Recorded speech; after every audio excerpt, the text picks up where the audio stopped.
వెరైటీగా మంచి వంకాయ కర్రీ చేయబోతున్నాను. వంకాయ కర్రీకి పెద్ద పెద్ద వంకాయలు తీసుకున్న, ఒక ఉల్లిగడ్డ, 2 పచ్చిమిర్చి, కొత్తిమీర, ఇవి పుల్లలు తెలుసు కదండి, టమాటా, కరివేపాకు, కొబ్బరి, ఇవన్నీ ఇప్పుడు మనం మసాలా చేసేసుకుందాము. పక్కైతే గుమగుమలాడే ధనియాల చారు చేస్తున్నాను. అన్నీ చిన్న చిన్నగా ముక్కలు కట్ చేసుకున్నాను. ఇప్పుడు కొంచెం మనం జీలకర్ర కూడా కొంచెం ఎక్కువగా వేసుకుందాము.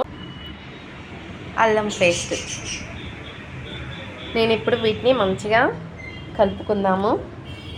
మొత్తం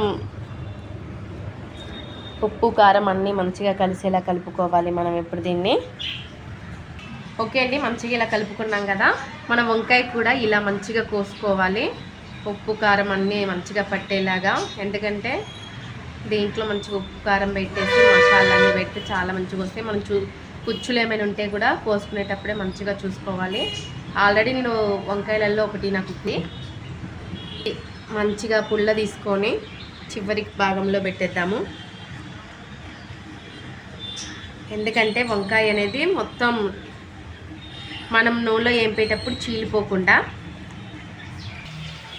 ఓకే అండి, నేనైతే వంకాయ పుచ్చిందని చెప్పాను కదా, ఒకటి ఇలా చేశాను. మొత్తం ఈ 5 వంకాయలు, కొంచెం ఇది మిగిలింది కదా. ఇప్పుడు మనం వంకాయని ఎలా ఫ్రై చేయాలో చెప్తున్నా. అన్నిటికీ మనం ఇలా పుల్లలు పెట్టుకోవడం వల్ల ఏంటంటే లోపల గ్రేవీ అనేది మంచిగా ఉండి వంకాయలకి పట్టేస్తుంది. అందుకే నేను ఇలా చేశాను. ఆయిల్ వేడెక్కుతుంది కదా, ఇదైతే మనం బాగా సిమ్లో పెట్టి వండాలి, లేకపోతే మాడిపోతే టేస్ట్ ఉండదు. ఓకేనండి. ఓకే అండి, నేను మంచిగా సిమ్లో పెట్టుకొని మంచిగా మగ్గనిచ్చానుగా. ఇప్పుడు ఈ మిగిలిన గ్రేవీని దాంట్లో వేసేసుకుందాం మనం.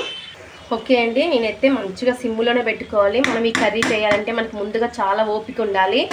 ఎందుకంటే గ్యాస్ దగ్గర ఉండి చిన్నగా సిమ్లో పెట్టుకొని వండుకోవాలి. అప్పుడే కూర చాలా అంటే చాలా టేస్టీగా వస్తుంది. మీరు కూడా ఒకసారి ట్రై చేయండి. మత్తిపోయిద్ది అనుకోండి ఒక్కసారి, చికెన్ మటన్ ఏది కూడా పనిచేయదు. ఇప్పుడు సిమ్లో పెట్టేసుకుందాం మనం. ఓకే అండి, వంకాయ కూర అయితే గుమ్మగుమ్మలుగా మంచిగా ఉడికేసింది. చాలా అంటే చాలా బాగుంది కదా. ఇలా ఆయిల్ పైకి వచ్చేదిలాగా మనం మగ్గించుకోవాలి మంచిగా. ఇప్పుడు టేస్ట్ చేసేద్దామా. ఓకే అండి, మంచి ఇదే గ్రేవీతో మనం కర్రీ అంతా తినేయచ్చు ఒక ముక్కతోటి. ఓకే, ఇప్పుడు టేస్ట్ చేద్దామా. మంచిగా ఉడికింది.